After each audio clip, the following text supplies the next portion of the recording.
Salve o episódio 2 do Café com Retina. Hoje eu tenho um prazer gigantesco de trazer o meu amigo, irmão, parceiro, cara sócio, Dr. Rafael Bastos, que é muito mais do que só um médico, né? Só um amigo. Ele é intensivista, ele é educador financeiro, é atleta. Junto comigo nos conhecemos no triatlon. E, Rafinha, seja bem-vindo e apresente-se aí.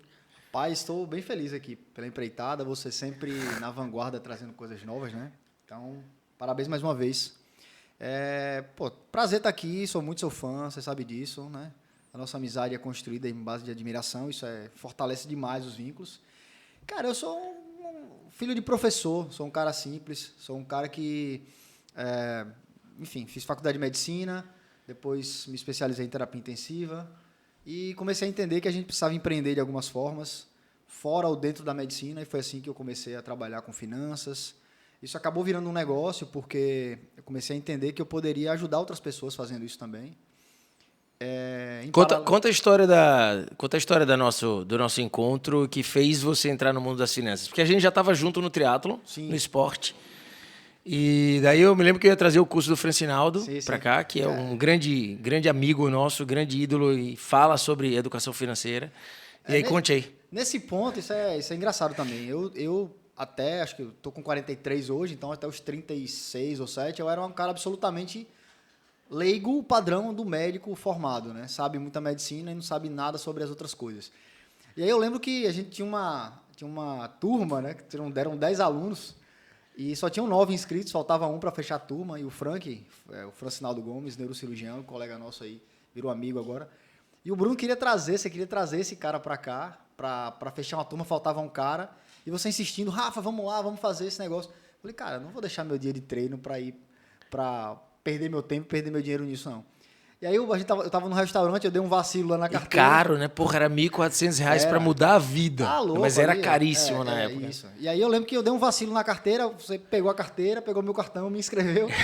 E eu fui obrigado aí, porque uma vez que eu estava inscrito, eu não ia perder. Mas foi num restaurante, no solo. Foi no solo isso. E aí, cara, no sábado eu ainda relutei em ir. Acordei e falei, pô, tenho meu treino, será que eu deixo meu treino? Ah, mas já que eu tinha dado os R$1.400, eu não ia perdê-los, né? Acabei indo e, de fato, ali nas primeiras 3 horas de curso, aquilo ali já tinha mudado minha vida e, de fato, abriu um leque, né, de pensamento para mim muito grande, né? E é incrível, porque quando eu comecei a pensar em educação financeira, eu já tinha o quê? Sei lá, talvez uns 15 anos de medicina. E olha que eu fui o primeiro a entrar em bolsa de valores e tal, mas sempre muito desregrado, né? E eu me lembro que quando eu realmente fiz aquele curso, que assim, para mim também foi um divisor de águas, embora eu já estivesse no mercado financeiro há algum tempo atrás, porque ele organizou minha mente, né? E aí você pensa, cara, eu estava até conversando isso outro dia com o Denison, e, pô, como a gente perde tempo e dinheiro quando a gente só se preocupa com a profissão e não se preocupa com o que a gente faz, com quanto a gente vale, com quanto a gente ganha, né? E aí eu jogo o link para uma primeira pergunta para você. Fale para mim por que você acha importante que qualquer profissional liberal, não só o médico, né, qualquer autônomo, tenha uma preocupação com a educação financeira. Eu venho pensando muito sobre isso, né? Porque a nossa sociedade, a gente tem um pudor muito grande de falar a palavra dinheiro. Dinheiro. Sim. Você faz as coisas pelo dinheiro.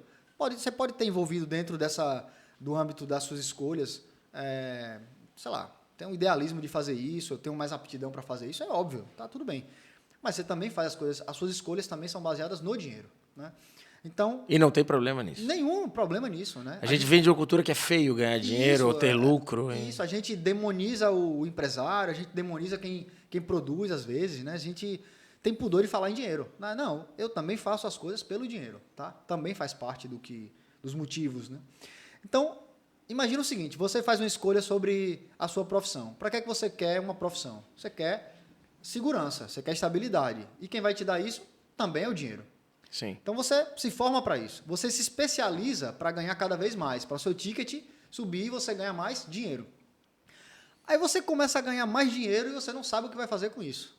Então olha que coisa interessante.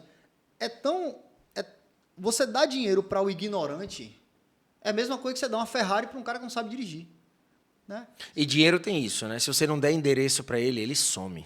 É igual você botar uma nota de R$100 na carteira, você trocou em duas de 50, já daqui a pouco você não tem mais nada. Exatamente. Então, assim, se você não Se você dá dinheiro para quem não sabe utilizar, para quem não tem um mínimo de educação financeira, como eu disse, é igual você dar uma Ferrari para um cara que não sabe dirigir aquilo ali, sacou? Então, é imperativo que a gente entenda isso. E quando eu falo de médico, se a gente for pensar no médico que passou, portanto, em vários filtros durante a profissão dele, ele passou num vestibular, ele passou numa residência, ele vai sendo filtrado, então é um cara que cognitivamente é um cara inteligente, né? E a gente, durante a nossa faculdade, mas eu falo para médico, mas é para todo mundo isso aqui. Você passa durante vários filtros, aprende várias especificidades da sua profissão, mas zero sobre o que fazer com o motivo disso tudo, que também é o quê? É o dinheiro, sacou? Então, Na sua relação hoje com os alunos, você acha que isso já melhorou nessas gerações atuais? Hoje, não que tenha morrido, mas diminuiu um pouco a questão filosófica da medicina, no caso da medicina. E os garotos hoje que saem da faculdade já têm uma preocupação financeira maior? Sim, isso é bem claro, assim. Eu acho que uma geração anterior à nossa, eu acho que era uma coisa muito sacerdotal, do cara entrar no hospital a sei lá que horas da manhã e sair não sei que horas da noite, né? Para se entregar ao trabalho, etc. E não saber nem como cobrar essa hora do trabalho, né? E hoje eu já percebo claramente isso. Os alunos mais novos, eles já têm uma pegada diferente nesse sentido, sim. Olha a importância da educação financeira na vida das pessoas. Eu vou dar o crédito nisso numa publicação que eu vou fazer no meu Instagram. Eu não vou citar agora porque eu não vou lembrar, mas eu vou dar o crédito nisso lá no meu Insta quando eu publicar isso. A publicação falava mais ou menos o seguinte, eu vou falar aqui de valores grosseiros, porque eu não vou lembrar de cabeça, mas o racional serve. Se a gente paga o INSS, olha que pegada interessante, se a gente paga o INSS durante 30 anos, 800 e poucos reais, que é o teto do INSS, aí você vai se aposentar, você vai receber um salário de, sei lá, entre 5 e 10 mil reais, mas você não tem zero de patrimônio, você tem nada. Você economizou, você depositou 800 reais ao longo do tempo. No final da sua vida, daqui a 35 anos, ou seja, eu vou estar com quase 80, sim, eu vou receber entre 5 e 10 mil, mas eu não tenho nada de patrimônio. Se eu tivesse pego esses mesmos 800... Já estava esperando isso. Né, e colocado no investimento todos os simples, meses. Tesouro Selic, cara, eu teria um patrimônio de quase 3 milhas. 3 milhões já. E isso me daria mais ou menos 20 mil reais de salário. Ou seja, eu teria patrimônio e salário muito maior. Por que as pessoas não fazem isso?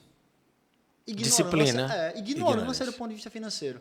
Porque eu acho que a indisciplina é um passo à frente. Indisciplina eu te falo, eu te explico e tu não faz. Mas eu não estou dando nem a chance para as pessoas saberem do negócio, entendeu? Então eu acho que a educação financeira é o alicerce de qualquer coisa. Deveria vir antes de qualquer especificidade da sua profissão. Porque no fundo o que você quer é o quê? É o dinheiro. Você vai ter que saber lidar com ele. E se você não sabe fazer isso, você vai ganhar para quê? Entendeu? Então, dá um bizu aí para quem está assistindo de 5 passos para se preocupar na educação financeira, a grosso modo, obviamente, superficialmente falando. Sim. Eu acho que a gente vem de primeiro ponto seria, eu acho que você que vem da geração de poupança vem do poupar, né? Em vez de botar na poupança, bota no Tesouro Selic. Eu acho que esse é um ponto importante. Tesouro Selic, grosseiramente falando, a poupança rende 70% do que o Tesouro Selic rende. O Tesouro Selic, portanto, rende mais, tem liquidez diária e é mais seguro que a poupança, lembrando que a poupança já foi confiscada lá atrás e o Tesouro Selic é um título público, teoricamente é mais seguro nesse sentido. Ou seja, não sabe nada, esquece o nome poupança e lembra do nome Tesouro Selic. Isso, esquece poupança, esquece isso. Né? Então, Tesouro Selic eu acho que é o mais importante. Segunda dica importante, quero começar a fazer qualquer coisa, reserva de emergência. Esse é um ponto principal. Seu primeiro investimento, reserva de emergência. O que é isso? É um fundo que você vai colocar dinheiro e que você vai acionar em caso de emergência. Está desempregado, está doente, vem uma pandemia. Vem uma pandemia, vem qualquer coisa nesse sentido, eu preciso acionar um fundo, está lá. Isso aí tem que ter pelo menos 6 meses das suas despesas pagas para você... E isso é crucial, porque tem uma galera que está começando no investimento e o cara fica perguntando coisas mirabolantes, qual é o Bitcoin, qual é a ação do momento, mas não tem uma reserva de segurança. Isso é um ponto importante. Para não perrengue usar. Não cite a palavra criptomoeda antes de ter uma reserva de emergência. Não cite isso. Tá? Então, primeiro ponto, pense Tesouro Selic ao invés de poupança. Segundo ponto, reserva de emergência. Fato. Terceiro ponto, sente com alguém que entende de fato sobre seguros e bole uma apólice de seguro focada na sua vida. Então, seguro é importantíssimo. Pense, Seguro não só de vida, como de saúde? Sim. Seguro... Eu vou chamar o seguro de vida que a gente chama seguro de morte, tá? Sim. E vou chamar os outros seguros de seguro em vida. Isso é muito importante. Porque o seguro, quando você morre, eu acho que às vezes a morte financeira é mais dolorosa até, em algumas situações, porque você deixa sua família provavelmente quebrada se você não tiver um seguro ou uma reserva importante, né? Então, um planejamento prévio. Um planejamento importante. Então, assim, o terceiro ponto é tenha seguros pertinentes. Vou dar um exemplo aqui, falando de médico, né? Hoje, é quase que regra, e um detalhe, eu estava conversando com um advogado especializado nisso, cara, Sergipe, percentualmente, assim, se a gente for ver do ponto de vista de processos por médico que trabalha, é um dos estados que, do ponto de vista de relação de número, que mais médico é processado. Sabia disso? Não. Pois é. Então, assim, Sergipe, percentualmente, do ponto de vista de processos por médico, é um dos locais onde mais médico é processado. E imagina você construir todo um patrimônio ao longo da sua vida e você tem um processo por uma coisa inerente a um procedimento, alguma coisa, e você voltar tantas casas no tabuleiro, né, por conta de custo, né? Lembrando que o erro que acontece no hospital, qual é popularmente é chamado de erro médico. Às vezes nem foi o médico que errou, né? Sim. Então, terceira dica, tenha seguros. E o seguro, só rapidamente, eu tenho um seguro de responsabilidade civil, que é o que cobre esse tipo de colocação que eu estou fazendo. Seguro de saúde. Seguro de doenças graves, né? Tem um diagnóstico de doença grave, a gente fala sobre isso daqui a pouco. Cobre também algumas situações, seguros de incapacidade, temporárias ou não, seguro de morte, enfim. Então, série de seguros você tem que ter. Então, o nome disso é blindagem patrimonial, né? tem que ter, né? Terceira dica, acho que é essa. Quarta dica, cara, invista em educação. Essa dica é importantíssima, porque essa semana agora você soube que mais uma pirâmide financeira bombou aqui na cidade, né? Então, o que é que... Quebrou mais 60 milhões. Então, vamos pensar. Quem eram os principais, ou um dos principais públicos? Médico. Tava lá um monte de médico. Sério, cara? Eu não sabia. Um monte de médico. Agora, se eu pensar que vários desses aí, colegas, eu não vou dizer nomes aqui, obviamente, né? Mas que vários desses eu já ofereci cursos de educação financeira e acharam que era bobagem. E acharam caro pagar R$1.000, R$500, R$1.500 para ter um curso decente para aprender isso. E perderam milhões agora, né? Então, isso é impressionante. Então, invista em educação. Siga pessoas no Instagram ou em redes sociais que, de fato, te acrescentem conteúdos relevantes nesse sentido, né? Então, conhecimento, leia sobre isso. Tem muito livro bacana, enfim, que vai te doutrinar nesse sentido e que vale a pena crescer. E a quinta dica é pensa em investimento num prazo mais longo. Evita o investimento da moda, tá? Então, eu acho que todos os erros que eu cometi, né, que não são poucos, né, do ponto de vista financeiro, né, Bruno? Batem muito nisso. A gente vai atrás, por mais filtro que você acaba caindo na coisa da dica da moda, né? E deixa de comprar ações de empresas boas para comprar empresas de moda. Então, cuidado com as dicas de momento. Pensa no longo prazo. Baseado nisso aí, eu vou dar um corte para dizer o seguinte, né? Que é aquele meme que eu coloquei do Warren Buffett, né? Essa semana, inclusive. Que o mercado financeiro é a arte de tirar dinheiro dos impacientes e jogar no bolso dos pacientes. Sim. Ou seja, que é basicamente isso que você está dizendo, que é um lema nosso quando a gente ensina educação financeira, e eu fiz parte disso com você. Seja paciente. E não é fácil, porque inúmeras vezes a gente errou. Sim. Sendo impaciente. Sim. Né? Ou querendo analisar de forma errada ou Você quer ver uma coisa? Do ponto de vista psicológico, é tão doloroso, ou quase tão doloroso quanto você perder dinheiro, é você achar que está perdendo uma oportunidade. O investidor, ele sempre acha que dói muito quando ele está perdendo uma oportunidade de estar ganhando dinheiro quando todo mundo está ganhando e ele não está. Então, por isso que surge aquela pergunta assim, Rafa, qual é o investimento da vez? O que é a bola da vez? Porque o cara sente dor por não estar surfando uma coisa que todo mundo tá. O vizinho tá ganhando, o fulano tá ganhando.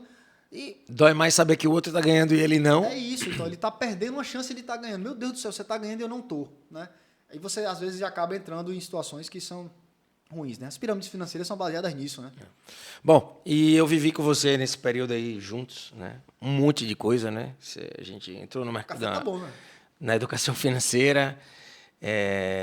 Bom, você é médico intensivista e a gente viveu muitas crises Pegamos juntos um monte de crise nesse mercado, tipo caminhoneiros, depois Covid, enfim, Dilma, Joesley Day, um monte de coisa. Você já encontrou o caminho do meio? Só para polemizar.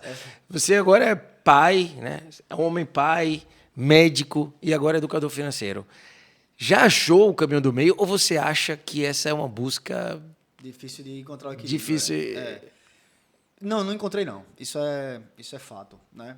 Eu acho que o aviso do ponto de vista de saúde que eu tive, né? A gente pode tocar nisso daqui a pouco, mas eu acho que foi muito para dizer assim, cara, tá no caminho errado, tá errado isso aí, né?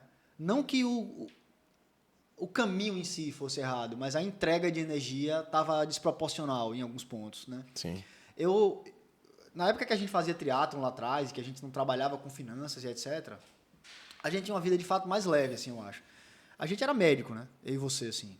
Né? E eu que estou militando de fato nessa questão da educação financeira como um business mesmo, como um emprego, e viajando muito para palestrar, participando de muito podcast, enfim, batendo papo sobre isso com pessoas.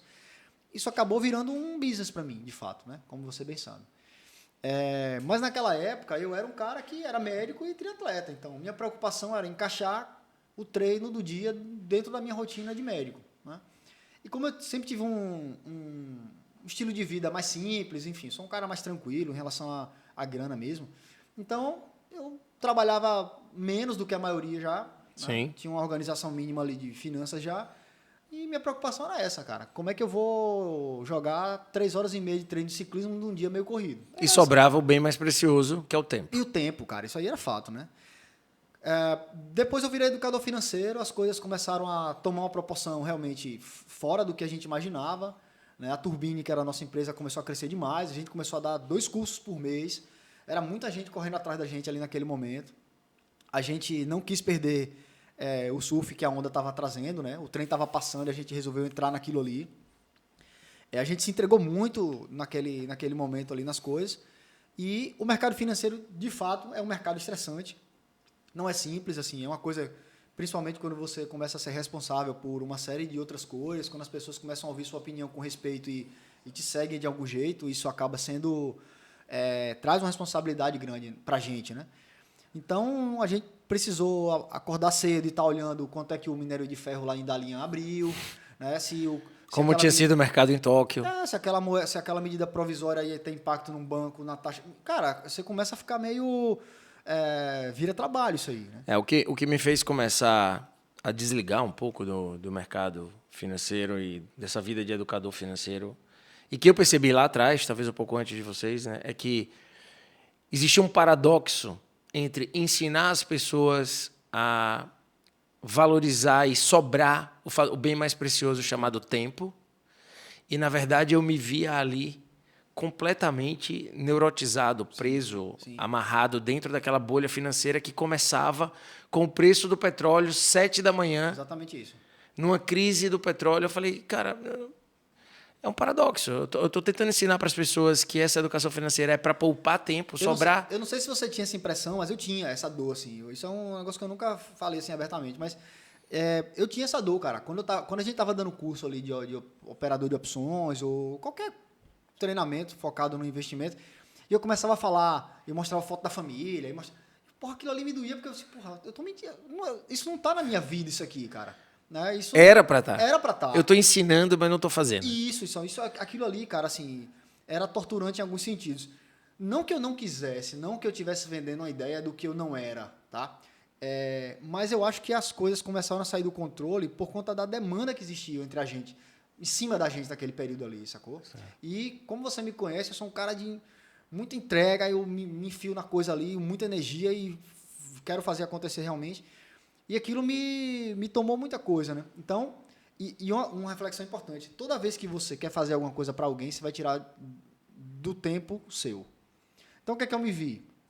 Cara, hoje eu não vou poder treinar não, porque eu tenho 10 alunos para atender aqui. Então, só hoje. Não vou treinar só hoje. No dia seguinte, cara, não vou porque eu preciso preparar aquela aula. Aí, daqui a pouco, você disse... eu só tenho tempo de te atender na hora do almoço. Aí você já não está treinando, já não está almoçando. Então, isso começou a gerar uma coisa que, cara, não estava legal para mim, sacou? Então, essa maturidade aí, como é que eu estou buscando hoje, aí, já para voltar no foco da sua pergunta? Eu delimitei horários. É a minha estratégia. Então, hoje eu trabalho como médico no período da manhã. Eu nem desço com o celular do carro, nem desço, para não estar olhando bolsa, não estar olhando mensagem de grupo, não, nem olho. Então, assim, durante o período da manhã eu sou médico, acordo médico, foco nisso.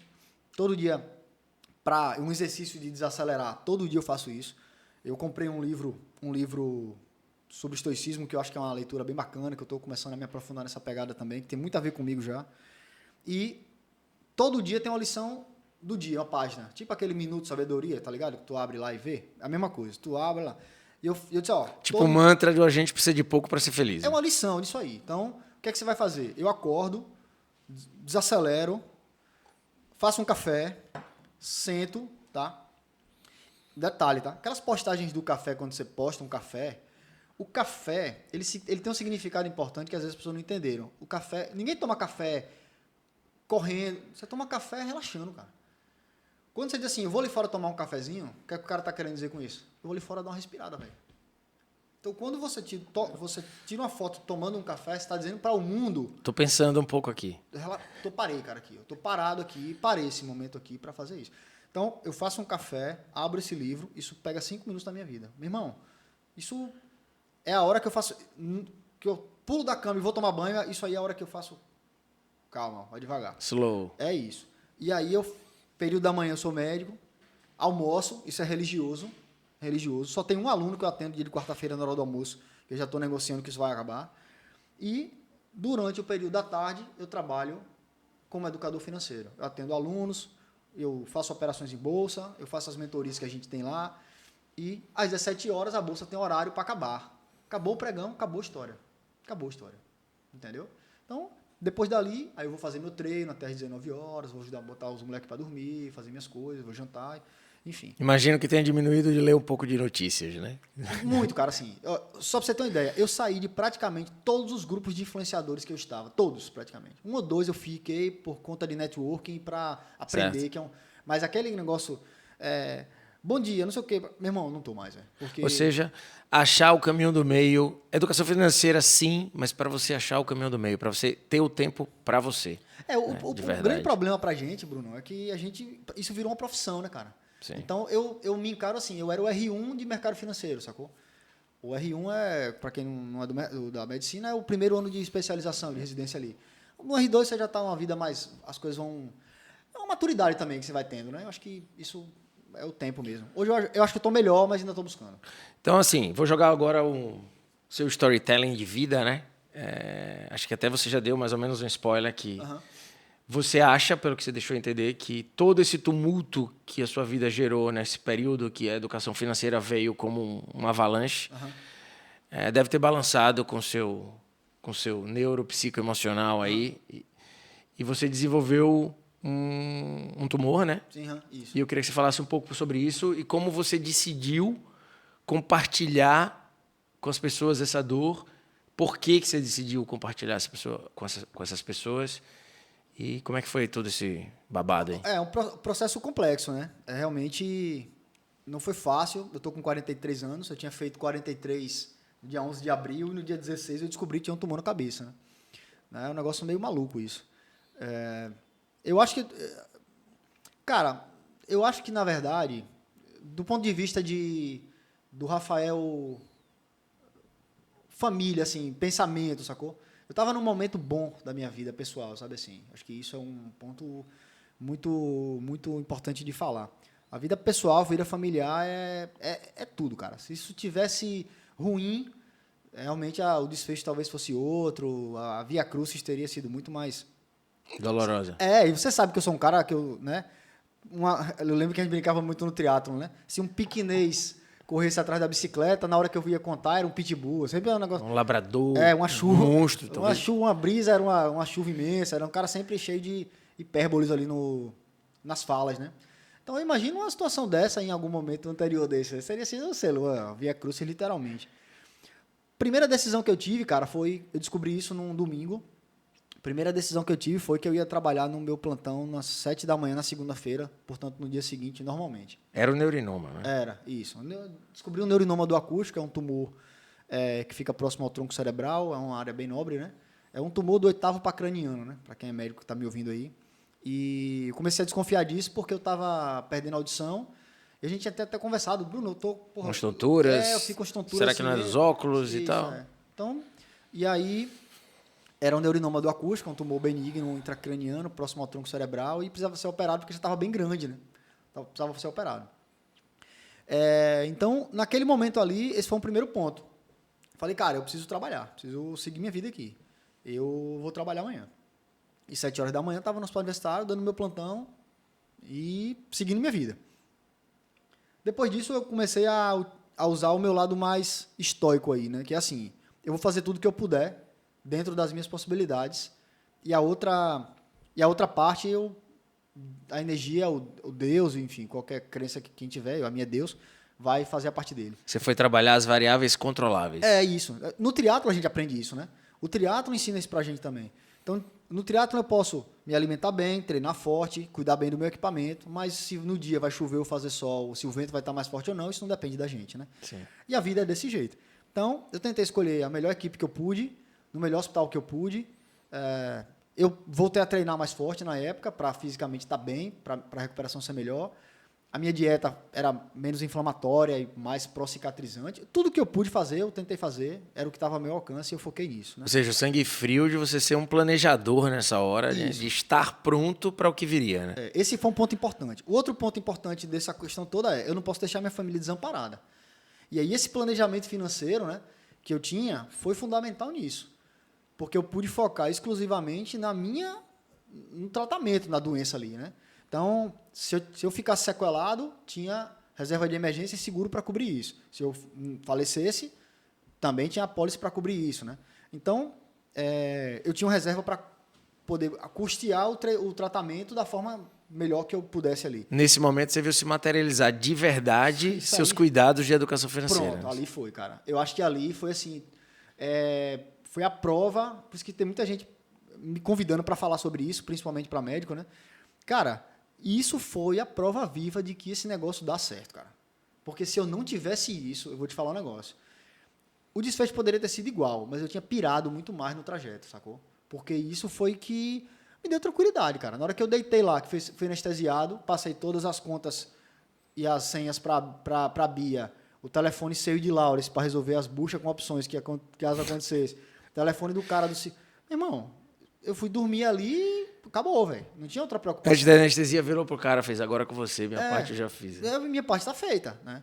Isso é fato, né? Então, assim, com 30 dias eu voltei para trabalhar, mas eu podia ficar 6 meses sem trabalhar, porque eu tinha uma organização para isso, sacou? Então, assim, isso foi fundamental. E durante esse processo, né, eu fiquei pensando, e aí já para fazer um link com a parte que você comentou do equilíbrio, eu lembro que na volta, os voos de Aracaju praticamente é tudo de madrugada na volta de São Paulo para cá, né? Todo mundo dormindo no avião, eu fiquei pensando, rapaz, cara, eu não ficava perguntando, porra, por que eu, né, cara? Tanta gente ruim que podia nascer essa porra na cabeça de alguém. Eu fiquei pensando, cara, qual é o recado que Deus está querendo passar para mim isso aqui? E na minha cabeça só vinha um recado. Cara, desacelere, velho. Desacelere. Você está vivendo sua vida numa pegada que não é isso que eu quero para você. Sacou? Desacelere. Você não precisa dessa grana. Desse nível. Você está ganhando muito mais do que você precisa. Seus filhos têm 2 anos. Né? Seus filhos precisam de você próximo. Essa semana eu fui correr e meus filhos me viram correndo, até postei na rede social. Os guri correndo atrás, cara. Precisam disso, velho. Sacou? Tá em casa, mas está trabalhando. E o guri batendo na porta. Papai, você não está em casa. Sacou? Então, eu estava remando numa intensidade desnecessária, né? Tem um tempão que a gente marca de um jantar e não consegue se juntar para jantar, pô. Porque tá sempre um cansado, outro correndo, outro... Meu irmão, não é isso, velho. Não é essa pegada aí. Então... isso foi um aviso. Eu acho que se Deus pudesse falar comigo, ele teria dito assim, bicho, eu vou mandar um negócio. Um negócio punk, velho. Mas vai ter jeito. Então, se conserte dessa vez, que senão no próximo não será. E eu acho que o recado foi esse, velho. Assim. E veio intuitivamente, então, essa vontade de passar esse recado para os outros? Sim. E por isso você fez... Eu acho que tem duas coisas importantes. Por que eu não divulguei isso na hora que eu soube? Primeiro, cara, não ia me ajudar, sacou? Por mais, eu sabia que todo mundo ia torcer por mim. Você foi um dos poucos caras que eu contei ali quando praticamente ninguém sabia. Mas eu acho que aquele sentimento natural das pessoas de pena, de dor, não ia me fazer bem aquela energia ali, sacou? Eu queria estar bem para dizer assim, não, cara, tô te falando aqui, mas eu tô bem. Quando eu falei com você, eu ainda tava mal, né? Chorei pra caramba quando eu te falei. Mas quando a maioria das pessoas soube de fato, eu já tava, não, galera, tá tudo certo, cara. Vai dar certo isso aqui, né? Já deu. Se eu ficar com a lesão, tudo aqui resolve. Eu perdi a audição totalmente desse ouvido. Mas, cara, beleza, velho. Tô aqui batendo Tá papo massa, com... aí não mudou nada, velho. Tá tudo certo, entendeu? Então, eu não contei pras pessoas de cara por conta disso, né? Eu queria estar forte primeiro pra falar. E depois eu acho que hoje eu posso ser exemplo, de fato, de tudo isso que a gente falou aqui até agora, né? De que a educação financeira é fundamental, porque isso me trouxe a possibilidade de, em caso de imprevisto, tá salvo, tá? Um detalhe, vou até falar para a câmera ali, ó. Isso vai acontecer com alguém, tá? Vai acontecer. Então é improvável, para não dizer impossível, né? Impossível é uma palavra forte, mas é improvável que no período de acumulação que você tenha na sua vida, vamos botar ali dos 25 aos 60 anos, é improvável que você que está ouvindo a gente aqui não tenha uma doença crônica. Que o acaso não te visite. Cara, vai acontecer, vai acontecer. Eu acho que a regra é acontecer, né? Quase todo mundo que está ouvindo a gente aqui vai ter uma doença crônica importante, vai ter infarto, neoplasia, vai ter. Vocês vão ter isso aí. Então, não é melhor a gente se preparar para algo que vai acontecer? E vai acontecer. Eu só não sei quando, nem o que, mas algo vai acontecer, né? Comigo foi algo resolutivo, mas eu não fui para o final da fila. Eu ainda estou no game, posso infartar, posso ter um tumor do outro lado, pode ter, tudo pode. Então, a nossa preocupação de construção desse processo de blindagem, ela é perene e é fundamental, né? A analogia que eu faço é a mesma coisa do Leonardo, meu filho, que gosta de andar em cima do sofá, bem na beirinha assim, ó. Né? É a mesma coisa isso. Ele não tem noção do risco que ele está correndo. Ele pode nunca cair, mas ele pode cair no próximo passo que ele der. É a mesma coisa que pode acontecer com a gente, sacou? Então, esse é um ponto importante.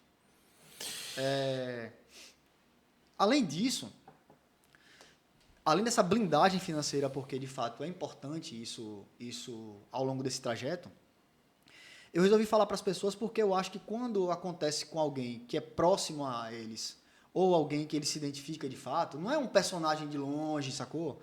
É uma pessoa de Aracaju, médico, igual a todos os que estão me ouvindo aqui, e que passou por isso, randomicamente podia ser com qualquer um. Sim. Entendeu? Então, o meu fato de abrir isso para as pessoas hoje não é nenhuma forma de autopromoção, até porque não tem como se promover disso, né?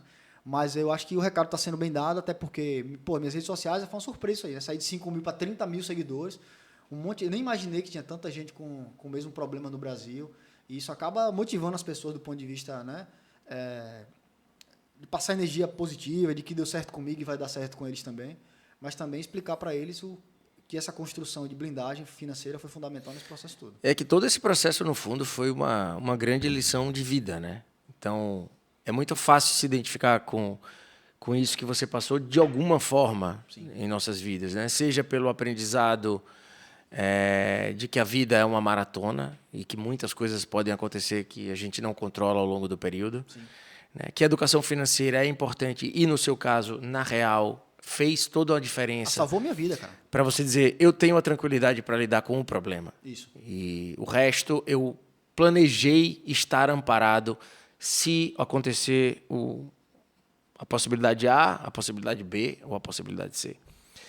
E eu acho que ficou bacana das pessoas se identificarem com isso e ficou fácil, né? Porque virou uma lição de vida, né? Virou uma lição de vida e que, porra, eu já te acompanhava, já te seguia e já era um admirador, né? E hoje admiro ainda mais porque você conseguiu literalmente transformar um queijo numa queijada, né? Se você conseguiu transformar uma dor numa lição que pode ajudar um monte, porque isso que você falou agora, olhando para a câmera, é fundamental. Vai acontecer alguma coisa, né? Vai. Em algum momento, vai. Ninguém está agorando ninguém. Pode ser qualquer coisa, não precisa ser doença. Sim. Né? Mas um parente muito querido pode precisar de uma ajuda, ou você pode ficar doente, ou você pode ter que deixar de exercer sua profissão. Você pode vir ter uma pandemia e você era um autônomo. Uhum.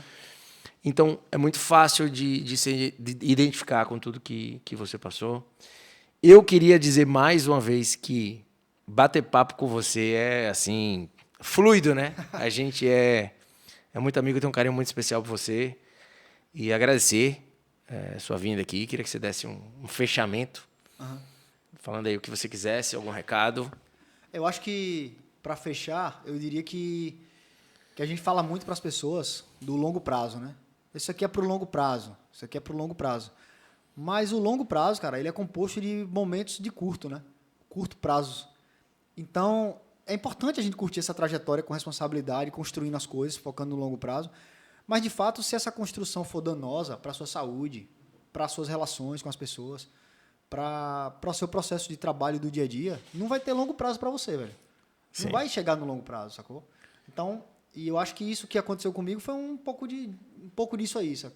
Para um pouco, reflete um pouco. E hoje eu aprendi a dizer não para algumas coisas.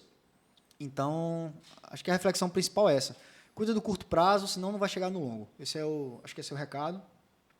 E, para finalizar, agradecer, cara. Muito disso que eu tenho hoje, esse pensamento de empreendedorismo, de organização, de diversificação, de prudência, eu aprendi com você. Isso aí, você sabe disso. Porque foi você que me trouxe essa questão de educação financeira. Isso acabou virando um business para mim, mas veio de você isso aí. Você é um cara empreendedor por natureza. Um cara que tem uma vida pessoal bacana demais, que a gente se espelha muito nisso. Eu acho bacana quando você proporciona... Eu até postei alguma coisa nesse sentido hoje, né? Cara, continue fazendo o que você tem feito, porque você está numa pegada de mostrar para as pessoas uma coisa que é verdade, que a gente conhece, sabe que é um cara que tem uma família belíssima, profissional exemplar, que gosta de viver a vida, um cara do bem, de boa, que gosta do seu carnaval, que gosta das suas viagens, e nem por isso deixou de ser um profissional espetacular como você é. Você está mostrando uma realidade para as pessoas que eu acho que é inspiradora em todos os aspectos, né? Então, tô feliz de estar aqui, feliz de ver você nessa pegada empreendedora aí, mostrando para as pessoas. Você sempre foi isso aí, você só está mostrando e as pessoas devem agradecer e agradecem porque estão aprendendo cada dia com você, que você tem feito um trabalho bem bacana aí. Valeu, meu irmão. Esse foi o episódio 2 do Café com Retina. Espero que vocês tenham curtido. Educação financeira é pra vida, é lição. Então, se gostou, se inscreve no canal, curte aqui, compartilha, porque precisa saber disso. Até o próximo episódio.